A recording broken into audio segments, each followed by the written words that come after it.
Assalamualaikum warahmatullahi wabarakatuh. Perkenalkan, nama saya Dela Ika Ayu Puspitasari dengan NIM 2306101101. Di sini saya akan presentasi hukum agraria dengan judul pengadaan tanah untuk pembangunan. Next. Pengadaan tanah. Kata pengadaan tanah merupakan istilah asli sesuai dengan ketentuan yang diatur berdasarkan hukum. Istilah pengadaan tanah pertama kali digunakan setelah terbitnya keputusan Presiden, selanjutnya disebut Kepres nomor 55 tahun 1993 tentang pengadaan tanah bagi pelaksanaan pembangunan untuk kepentingan umum, yang mana termuat dalam pasal 1 angka 1 yang menyatakan bahwa yang dimaksud dengan pengadaan tanah adalah setiap kegiatan untuk mendapatkan tanah dengan cara memberikan ganti rugi kepada yang berhak atas tanah tersebut. Selanjutnya kemudian dalam peraturan Presiden disebut Perpres nomor 36 tahun 2005 tentang pengadaan tanah bagi pelaksanaan pembangunan untuk kepentingan umum sebagai pengganti Kepres di atas.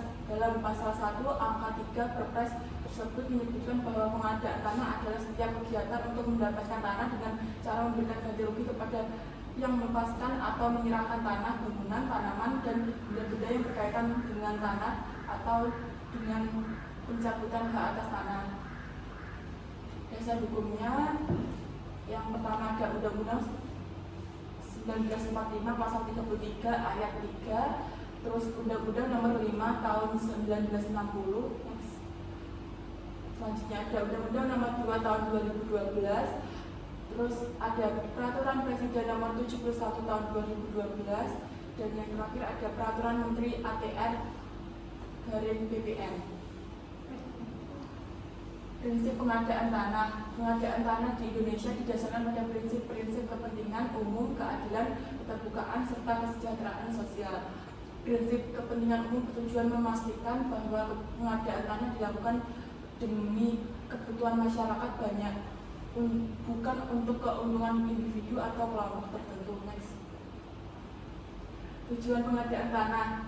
Yang pertama ada mendukung pembangunan infrastruktur publik, yang kedua ada memfasilitasi penyediaan fasilitas umum, yang ketiga ada mendorong pertumbuhan ekonomi, yang keempat ada menata pemanfaatan ruang yang efisien, yang kelima ada menjamin kepentingan sosial dan lingkungan, yang keenam ada memenuhi kepentingan pertahanan dan keamanan. Selanjutnya tahapan pengadaan tanah. Pengadaan tanah terdiri dari beberapa tahapan utama, yaitu perencanaan, persiapan, pelaksanaan, dan penyerahan hasil. Yes. Jenis proyek yang memerlukan pengadaan tanah. Pengadaan tanah biasanya dilakukan untuk proyek-proyek yang bermanfaat bagi kepentingan umum. Proyek tersebut meliputi infrastruktur transportasi, yakni jalan tol, bandara, rel, kereta, dan energi, pembangkit listrik, jalur transmisi, serta fasilitas publik seperti sekolah, rumah sakit, dan kantor pemerintahan. Next. Penilaian dan penetapan ganti rugi. Penetapan ganti rugi dilakukan untuk memberikan kompensasi yang sesuai bagi pemilik tanah. Penilaian dilakukan oleh lembaga penilaian independen yang mempertimbangkan nilai pasar tanah, bangunan, tanaman, serta dampak psikologis dan sosial bagi pemilik. Next. Pendekatan sosial dan keterlibatan masyarakat. Pengadaan tanah melibatkan masyarakat melalui sosialisasi, musyawarah, dan konsultasi publik. Pendekatan sosial ini bertujuan agar masyarakat terdampak merasa dilibatkan dan hak mereka dihormati. Next.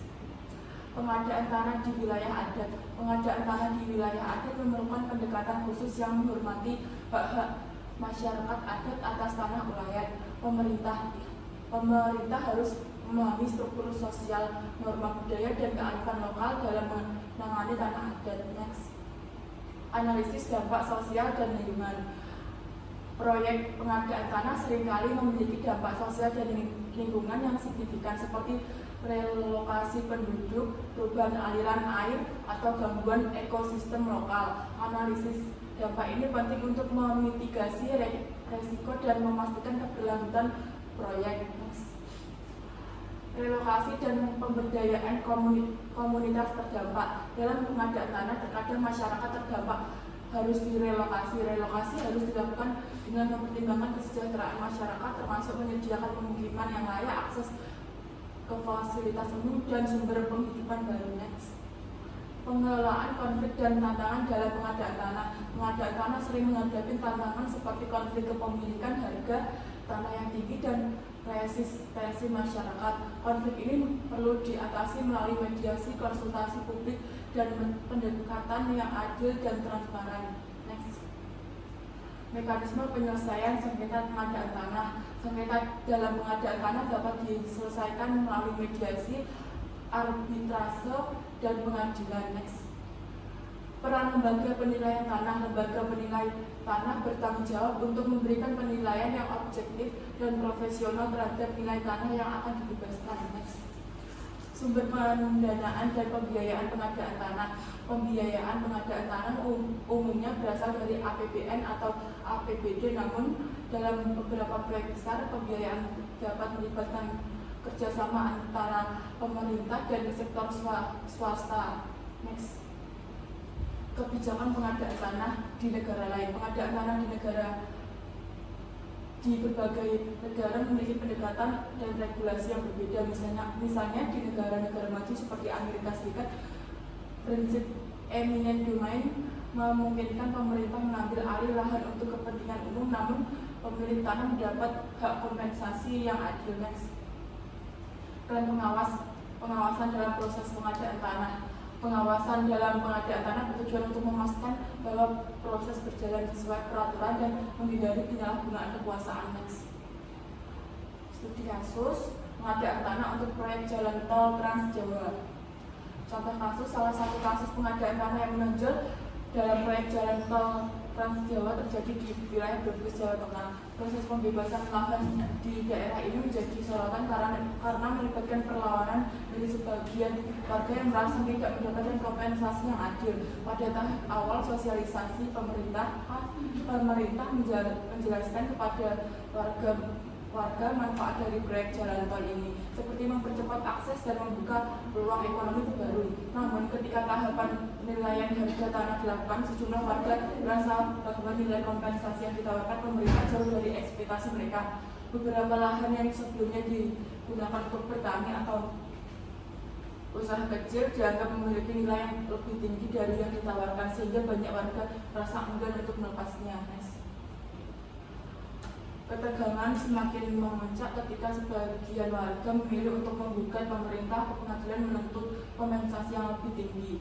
Pengadilan mengupayakan mediasi, tetapi masih ada ketidakpuasan dari kedua belah pihak. Pemerintah yang dikejar tenggat waktu proyek kemudian menawarkan bentuk kompensasi tambahan seperti tanah pengganti dan bantuan modal usaha bagi warga terdampak. Namun tidak semua warga menerima tawaran tersebut. Next. Analisis kasus pengadaan tanah untuk proyek jalan tol Trans Jawa di Brebes melibatkan kompleksitas antara kebutuhan pembangunan infrastruktur dan hak masyarakat atas tanah mereka.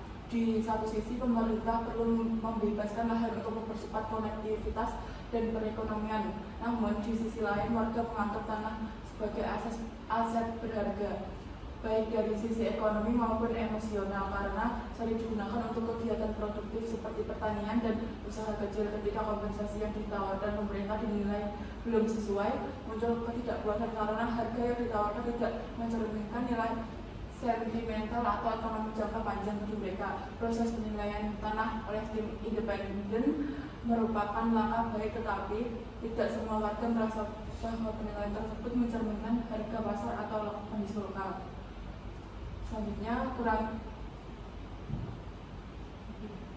Selanjutnya, kurangnya transparansi dalam proses ini memperburuk persepsi masyarakat yang merasa bahwa nilai lahan mereka diabaikan. Di beberapa kasus, warga mengajukan gugatan untuk menuntut kompensasi lebih tinggi yang menunjukkan bahwa ada ketidakseimbangan dalam pemahaman nilai tanah antara pemerintah dan masyarakat. Sebagai solusi, pemerintah akhirnya menerapkan mekanisme konsinyasi, yaitu menitipkan jaminan kompensasi di pengadilan bagi warga yang tetap menolak tawaran. Langkah ini memungkinkan proyek berjalan sesuai jadwal, namun beberapa pihak menganggap sebagai jalan pintas yang mengurangi dialog dengan masyarakat. Selanjutnya, meskipun sah secara hukum, mekanisme ini menunjukkan perlunya pendekatan yang lebih inklusif dan transparan agar konflik serupa tidak terulang. Kasus ini memberikan pelajaran bahwa komunikasi dan pendekatan yang sensitif terhadap kepentingan masyarakat adalah kunci keberhasilan dalam pengadaan lahan untuk proyek infrastruktur besar. Sekian presentasi dari saya. Kurang lebihnya